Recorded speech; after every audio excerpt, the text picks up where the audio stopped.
Hey you guys, welcome back to my channel.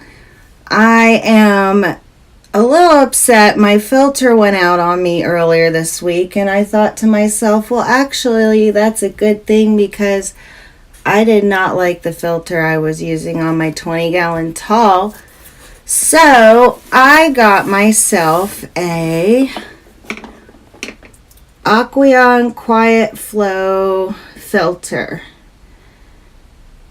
And this thing says that it has a filtration performance light, so if it gets clogged or something happens to it, you can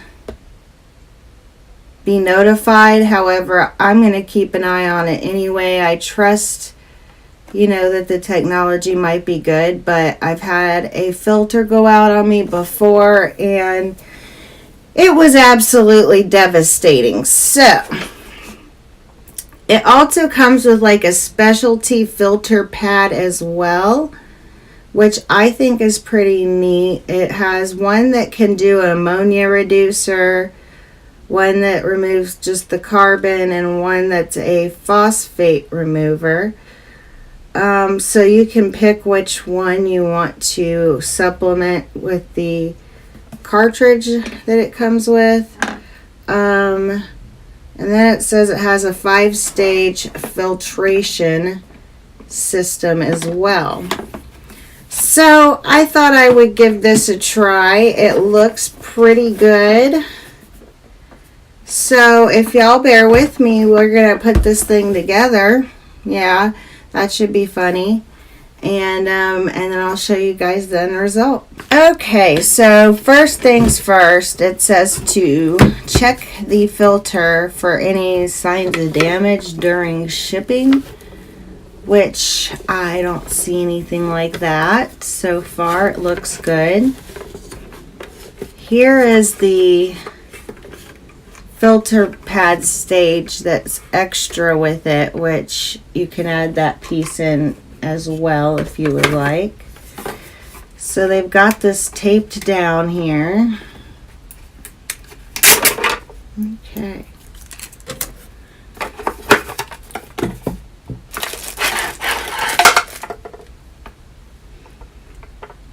Alright, so this looks like the filter pad and the specialized bio holster grid thing that it comes with. And then looking inside here, there's also, oh my goodness, that's the indicator light. Alright, and I think it just snaps down in there. I'm trying to get it to line up. Alright, so I mean, this isn't that complicated of a situation. They make it pretty user friendly.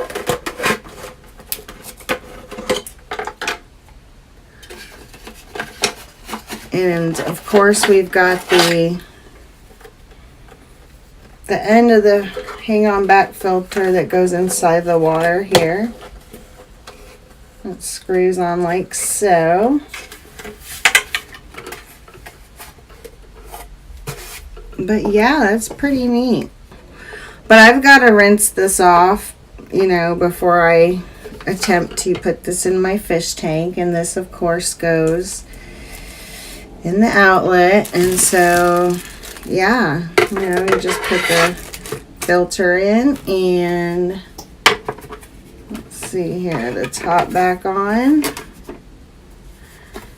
And ta-da! It looks pretty good, I must say so. And what I look forward to is it sounds like it's going to be quiet. And the other one, I don't know what's wrong with it, but it is making a noise that I just can't stand. And the outflow just isn't that great. So I'm looking forward to replacing that as well.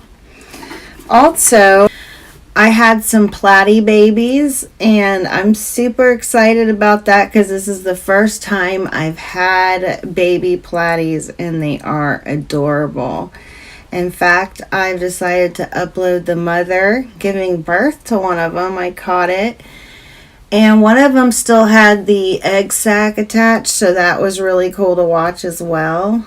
But anyways, I appreciate you guys stopping in, and I hope you have a good day.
Okay, you guys, let me just move this light out of the way.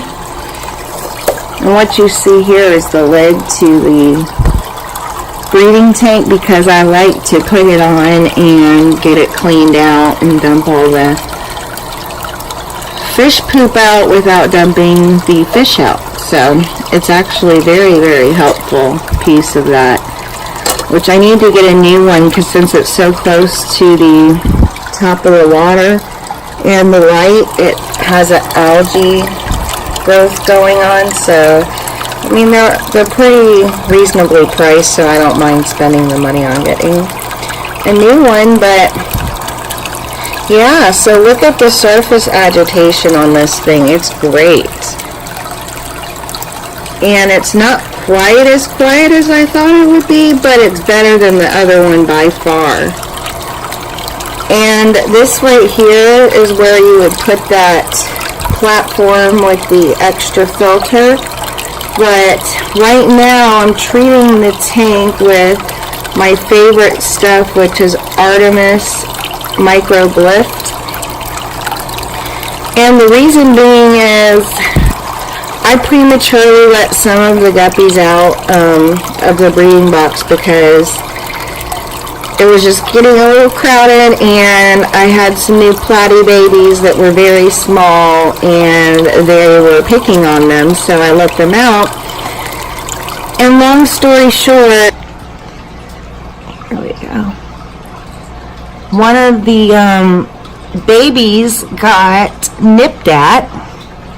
So I put him back in the breeding box because I guess he was just too small. And his tail was just ripped apart.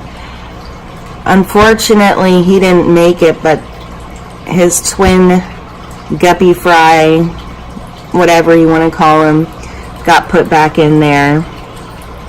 And he's doing okay, but I'm just doing it just in case anybody got banged up or anything. I don't want like fin or tail rot going on, and it's just a preemptive measure. But yeah, look at the surface agitation. Those bubbles in the front that you see right there, those are all from that filter, which is incredible.